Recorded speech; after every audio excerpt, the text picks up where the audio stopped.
योद्धा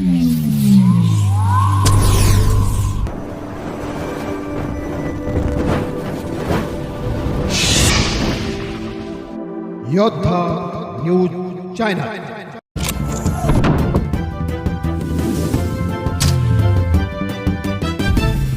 खेड तालुक्यात राष्ट्रवादीच्या वतीनं शोकसभेच्या माध्यमातून जनसंवाद। उमेदवारांच्या विजयासाठी कार्यकर्त्यांचा निर्धार। पुणे खेड खेड तालुक्यातील खरपुडी बुद्रुक, रेटवडी आणि मांजरेवाडी धर्म या गावांमध्ये नुकत्याच राष्ट्रवादी काँग्रेसच्या वतीनं शोकसभेचे आयोजन करण्यात आले होते। या सभांमध्ये उपस्थित मान्यवरांनी आपल्या भावना व्यक्त करत श्रद्धांजली वाहिली। यावेळी माजी आमदार दिलीप मोहिते पाटील यांनी उपस्थितांना मार्गदर्शन करताना घड्याळाला मत देणं हीच अजितदादांना खरी श्रद्धांजली ठरेल असे भावनिक आवाहन केले। गावागावात श्रद्धांजली सभांचे आयोजन खेड तालुक्यातील खरपुडी बुद्रुक, रेटवडी आणि मांजरेवाडी धर्म या गावांमध्ये ग्रामस्थ आणि राष्ट्रवादीच्या कार्यकर्त्यांनी एकत्र येत शोकसभा घेतल्या। या प्रसंगी गावातील ज्येष्ठ नागरिक आणि कार्यकर्त्यांनी आपल्या लाडक्या नेत्याप्रती कृतज्ञता व्यक्त केली। शोकसभेच्या माध्यमातून सर्वांनी एकजुटीचा मंत्र दिला। राष्ट्रवादीच्या उमेदवारांची मानदियाळी। या कार्यक्रमांना राष्ट्रवादी काँग्रेसचे अनेक प्रमुख उमेदवार उपस्थित होते। आगामी निवडणुकांच्या पार्श्वभूमीवर दिलीप मोहिते पाटील यांनी खालील उमेदवारांच्या पाठीशी खंबीरपणे उभे राहण्याचे आवाहन केले। अशोक उर्फ बापूसाहेब चौधरी पाटील, उमेदवार रेटवडी पंचायत समिती गण। अजय चव्हाण, उमेदवार वाफगाव पंचायत समिती गण। सौभाग्यवती अश्विनीताई राजेंद्र पाचारणे, उमेदवार रेटवडी वाफगाव जिल्हा परिषद गट। पसायदानाने सांगता या सभा केवळ राजकीय नसून त्यामागे एक भावनिक ओलावा पाहायला मिळाला। खरपुडी, रेटवडी, मांजरेवाडी आणि वाफगाव पंचक्रोशीतील ग्रामस्थ मोठ्या संख्येने या ठिकाणी जमले होते। सर्व उपस्थितांनी शांततेत श्रद्धांजली अर्पण केल्यानंतर कार्यक्रमाचा समारोप सामूहिक पसायदानाने करण्यात आला।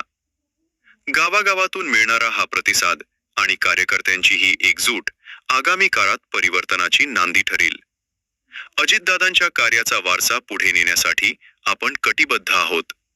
दिलीप मोहिते पाटील, माजी आमदार।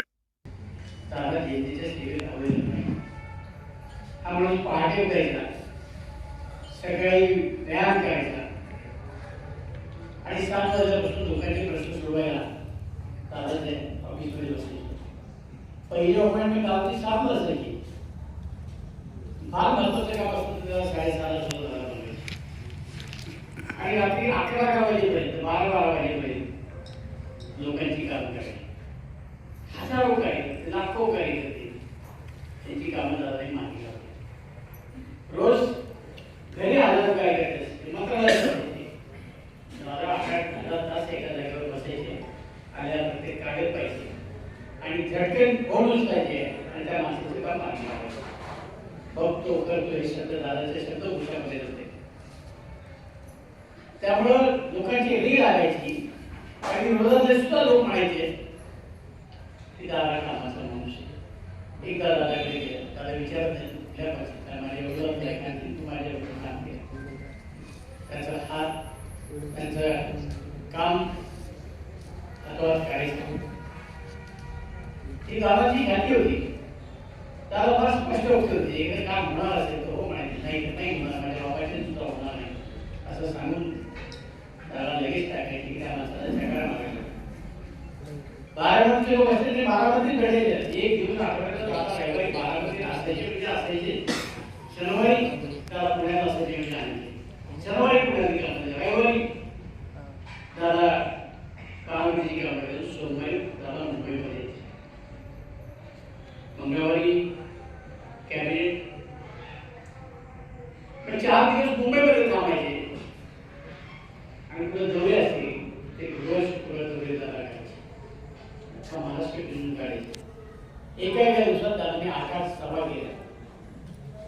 इतका कामाचा होता, इतका कामाचा झपाटा आणि कुठल्या गोष्टीमध्ये दादा नॉलेज नाही अशी एकही गोष्ट नाही। सगळ्या गोष्टीचं नॉलेज दादा, सगळ्या गोष्टीमध्ये दादा काम करणार। खेळाचं असू द्या, वैद्यकीय शिक्षण असू द्या, शालेय शिक्षण माध्यमिक शिक्षण असू द्या, शेती असू द्या, सहकार असू द्या, उद्योग असू द्या, सगळ्या क्षेत्रात जाणगा अनुभव असणारा माणूस. त्याला मी कळवू शकत होतो. त्याला प्रश्नाच्या मुळाशी द्यायचे, प्रत्येक प्रश्न समजून घ्यायचे आणि त्याला न्याय द्यायचे काम करायचे. मला दादांनी 2004 साली बोलून तिकीट दिलं. 5 वेळा मला राष्ट्रवादी काँग्रेस पक्षाने उमेदवार गेली विरोध झाला. दादांच्या माझ्या छापीत वाचता होईल प्रचंड हक्की असेल, हे काम झालं पाहिजे, मी झालं पाहिजे. दादामध्ये राहून तुम्ही हक्क सोडा, तुम्ही एवढंच बसता, ते झालं पाहिजे, मी झालं पाहिजे. मला इतर अनेक आमदार आहेत की म्हणायची इतर आमदारांना माझ्यात फरक केवढा आहे, मी निष्क्रिय विचार करूया. सगळे लोक ठरवले, दिलीप मोठे मिळाला, दिलीप मोठे सातत्याने तुम्ही पाठराखण केलेली आहे आणि हे काम मी माझ्याकरता मागत नाही, जनतेकरता होतं. आज आपल्या गावात अनेक कामं मी मागे शेजारी खरपुड्याला तीर्थक्षेत्राचा दर्जा दिला, तीर्थक्षेत्र विकासामध्ये पैसे दिले, 2 खरपुड्या जोडायचं काम केलं. आता मला असं वाटायला लागलं छोटाला आहे. आम्ही ठरवलं होतं की निमगावचा खटोबा झाला की खरपुडे झाला, देवाकरता गाव जोडलं. गावाची काही माणसं तिथल्या इतकी विचित्र वाटतात कल्पना येते आणि ट्रस्टच्या इतके वाद झाले ट्रस्टमध्ये. गावातला प्रश्न सोडू शकत नाही आणि गावभर मात्र तुम्ही हिंडताय भाषण करायचं, आपलं सरळ करा ना पहिलं. दुसरीकडे माणूस जात असताना आपल्या गावातलं काय, देवाचं गाव, देवाची गणपती आणि तिथे इतके वाद कल्पनेच्या त्याच्यावर वाद येतो. भाविक भक्त त्या ठिकाणी येतात, सरकार पैसे देतात, लोक पैसे देतात, त्यांच्यावर तुमच्याकडे देवस्थान आमच्याकडे पाहिजे की तुमच्याकडे पाहिजे, मध्यंतरी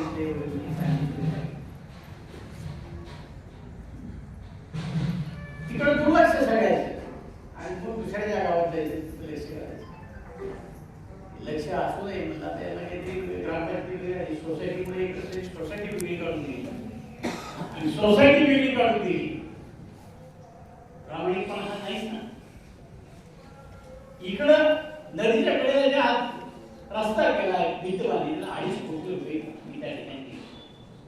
तुकाई माता मंदिराच्या सभामंडपाला पैसे दिले पूजेनं, मारुतीच्या मंदिराच्या सभामंडपाला पैसे दिले पूजे दिलं, मामा बडीला घेऊन आलो ग्रामपंचायतीचा वरचा हॉल बांधून दिला. हा सगळा रस्ता दिली पूजे केला, कामं तुम्ही केली, पैसे देतात तर तुम्ही कमवले. तुम्हाला मार्केट कमिटीला संधी दिली, मार्केट कमिटी सगळी मदत द्यायची ऐवजी तुम्ही आम्हाला कळलं किती प्रामाणिकपणा. परमेश्वराने एकदा तुम्हाला आयुष्याची खूण करून दिली आहे तरी तुम्ही काय माझ्या पद्धती करा, देवाच्या दारात न्याय. मी दैववादी विचारसरणीचा माणूस, माझ्या सद्गुरू माझ्या परमेश्वरावर नितांत श्रद्धा. आजही मला खात्री आहे या मतदारसंघामध्ये अश्विनी पाचारणे आणि बापूसाहेब चौधरी 100% निवडून येईल.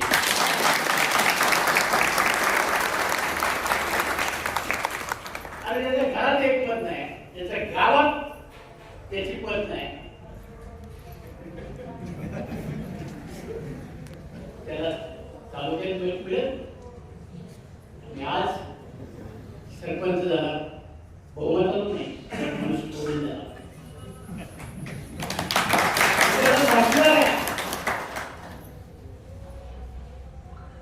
एकदा आता इथं पुढे आहे ना निवडणुका, आता लोकमतात निवडणूक आहे, येईल का आणि तुम्ही राजीनामा द्या आणि लढवा लोकमतात निवडणूक. आज तुम्हाला प्रत्येक गोष्टीचं उत्तर आहे. लोक बोलत नाही, तुमच्याकडे 4 रुपये म्हणून तुम्ही लोकांना जात ना रात्री बोल द्या ना.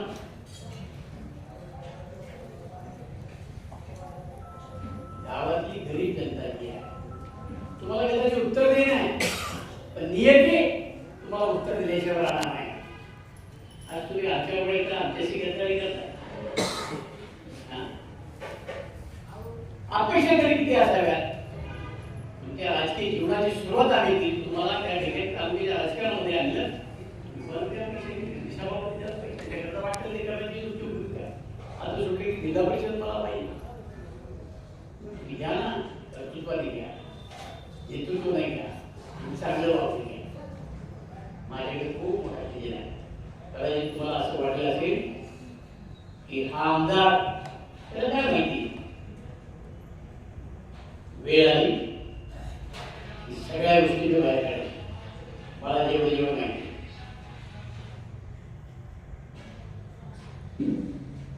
आज सगळ्या गावकऱ्यांना माझी नंबर विनंती दादानी सगळ्यांची मुलाखत घेतली आणि याला उमेदवारी दिली ही दादाच्या जीवनातील शेवटची उमेदवारी दादा प्रचाराला येणार होते ठरलं होतं बाबा रेडिओमध्ये आम्हाला कोण सभा घ्यायचा नियतीच्या मनामध्ये काहीतरी होतं इतकी वर्ष दादा विमानाने लाखो किलोमीटरचा प्रवास केला हेलिकॉप्टरने गेला कधी दादाच्या आयुष्यामध्ये असा प्रसंग आला त्या दिवशी तुका पडावं काय दादांना 28 मला लागला एक दिवस मला द्या कारण मी 12 मध्ये दौरा करतो त्या मातीमध्ये जगला त्या मातीमध्येच ते विमान गेलं आणि एका खतरगार माणसाचा अशा पद्धतीने झाला अक्षरशः निवडून निघत ज्याने अनेकांचे स्वप्न साकार केले अनेकांना मदत केली मला आठवतंय आमच्या अशोक शेटे दोघांना बायको काही शिकायला बसली होती नायगाची नायकी होती आणि आग लागली त्याच्यात त्याचा अशोक लिव्हरच्या आजाराने गेला एकुलता एक मुलगा आणि एक मुलगी त्याला अशा आजाराने गाठले की त्याला फिरवणारा आजार होता त्याची मुलगी माझ्याकडे आली माझ्या भावाला वाचला मी तिला घेऊन आल्याकडे गेलो दादा हा आपला जिल्हा परिषद सदस्य त्याचा एकुलता एक मुलगा याच्यावर उपचार झाले पाहिजे त्यांना खर्च परवडणार नाही माझ्यासमोर ठाण्याच्या ज्युपिटरला दादाने फोन लावला हा माझ्या कार्यकर्त्याचा मुलगा आहे यातला आपल्या करा काय असेल ते बिल माझ्याकडे पाठवून द्या असा म्हणणारा दादा कार्यकर्त्याची बोल राहणार आहे आपल्या तालुक्यात अनेक प्रश्न आला मी सांगायला म्हणजे तास तास या ठिकाणी लागतील एवढे प्रश्न दादा नाही तालुक्याचे मागे लावले आता हे थांबणार असा नेता परत जिल्ह्याला मिळणार नाही इतका वचक असणारा इतका ताकदीचा आणि राज्याच्या तिजोरीत एवढ्या मोठ्या प्रमाणात पैसे खिचून जिल्ह्याचा विकास करणारा नेता खर्च कोणी नाही आज कलेक्टरचे जे दादा मुलं आली आयुक्त आले दादा मुलं आले ससून हॉस्पिटल दादाच्या मुलं झाले मराठी पुण्यामध्ये मारल्या बारामतीकडे मारल्या दादा हौस होती कार्यालय कसं टापटीप असलं पाहिजे राहणं टापटीप असलं पाहिजे स्वच्छता असता का असली पाहिजे दादाला कधी वाईट वाटत दादाला वाईट कधी आवडत नव्हतं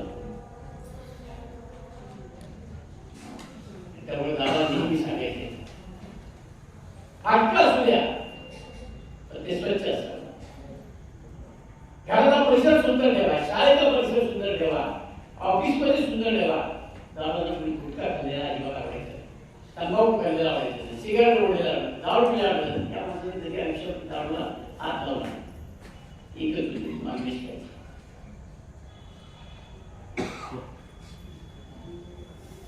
परंतु कुठले व्यसन दादाने कधी केलं नाही इतका निर्मळ अंतःकरणाचा स्वच्छ चारित्र्याचा माणूस परमेश्वराला सुद्धा आवडला आणि म्हणून परमेश्वराला दादाला काहीतरी आज दादाचं जाणं केवळ पुणे जिल्ह्याकरता महाराष्ट्राकरता वेदना नाही महाराष्ट्राच्या लाखो कार्यकर्त्यांना वेदना होतात त्यांचं भवितव्य आज संपलंय दादा प्रत्येकाला द्यायची असा एक तालुका होता की त्याचा कार्यकर्ता माहीत नव्हता तसा एक जिल्हा होता की त्याचा कार्यकर्ता म्हणतो महाराष्ट्राच्या कानाकोपऱ्यात दादा करायचे त्या कार्यकर्त्याला न्याय द्यायचे काम त्याचे नाव